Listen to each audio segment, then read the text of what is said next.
நமஸ்தே. ஸ்ரீ பரஞ்சோதியின் இன்றைய அற்புதத்தை காண்போம். நான் DS ரகுவன்ஷி, மத்திய பிரதேசத்தின் சில்வானியில் இருந்து. நான் 2007ஆம் ஆண்டிலிருந்து பகவத் தர்மத்தில் இருக்கிறேன். 2015இல் எனக்கு நடந்த அற்புதத்தை பகிர்ந்து கொள்கிறேன். துறை சார்ந்த சந்திப்பிற்காக ரேசன் செல்ல வேண்டியிருந்தது. நான் சந்திப்பு கூட்டத்திற்கு செல்வதற்கு முன்னர் சந்திப்பு நன்றாக செல்ல வேண்டும், மேலும் எனது பயணம் பாதுகாப்பாக இருக்க வேண்டும் என்று ஸ்ரீ பரஞ்சோதியிடம் தெளிவாக பிரார்த்தனை செய்தேன். எனக்கு பேருந்தில் இடம் கிடைத்தது. நான் மாலையில் பாதுகாப்பாக திரும்ப வேண்டும் என்றும் பிரார்த்தனை செய்தேன். இதற்கிடையில் உதயபுராவில் இருக்கும் என் நண்பரிடம் இருந்து எனக்கு ஒரு அழைப்பு வந்தது. மார்ஷல் வாகனம் வருவதால் நான் பேருந்தில் செல்ல வேண்டாம், நாங்கள் அனைவரும் அதில் செல்லலாம் என்று கூறினார். அதனால் புதிய பயண திட்டப்படி எனது பயணம் பாதுகாப்பாக அமைய வேண்டும் என்று ஸ்ரீ பரஞ்சோதியிடம் பிரார்த்தனை செய்தேன். ஓட்டுநர் அருகே உள்ள முன்னிருக்கையில் அமர்ந்து பயணம் செய்ய துவங்கினேன். ரைசனிற்கு 3 முதல் 4 கிலோமீட்டருக்கு முன்னர் வாகனத்தின் ஸ்டியரிங் பழுதடைந்தது. வாகனம் 100 கிலோமீட்டர் வேகத்தில் சென்று கொண்டிருந்தது. ஓட்டுநர் வண்டியின் மீதான கட்டுப்பாட்டையும் இழந்தார்.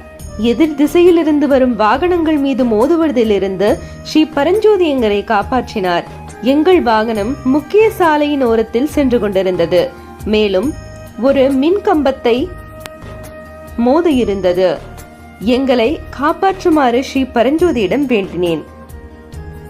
வாகனம் கம்பத்தை இடித்து நின்றுவிட்டது. மின்கம்பம் கீழ்ப்பகுதியில் உடைந்து விட்டது.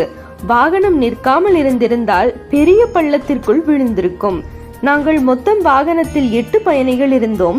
பின்னிருக்கையில் அமர்ந்திருந்தவர்கள் வாகனம் ஏன் நின்று விட்டது என்று அறிய விரும்பினர். வாகனம் விபத்திற்கு உள்ளாகிவிட்டது என்பதை கூட அவர்கள் உணரவில்லை.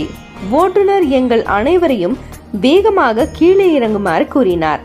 நாங்கள் அனைவரும் வேகமாக கீழே இறங்கினோம். வாகனம் முன்பக்கம் சிதைந்திருந்தது. காற்றுத்திரை உடைந்திருந்தது. முன் சக்கரம் வெளியே வந்து பக்கத்தில் விழுந்திருந்தது. உடைந்த மின்கம்பம் கீழே விழ துவங்கியது. மேலும் மின் கம்பிகளில் இருந்து தீப்பொறியும் வர துவங்கியது.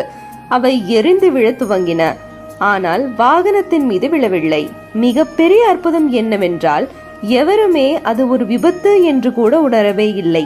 ஏனெனில் யார் மீதும் ஒரு சிறிய கீறல் கூட ஏற்படவில்லை. நாங்கள் சந்திப்பு கூடத்திற்கு வேறு ஒரு காரில் சென்றோம். எங்கள் வாகனத்தை பின்னர் பழுது செய்தோம். ஸ்ரீ பரஞ்சோதி எங்களை இரவில் வீட்டிற்கு பாதுகாப்பாக அழைத்து வந்தார். வாழ்க்கையை காப்பாற்றிய ஸ்ரீ பரஞ்சோதிக்கு ஜெய்.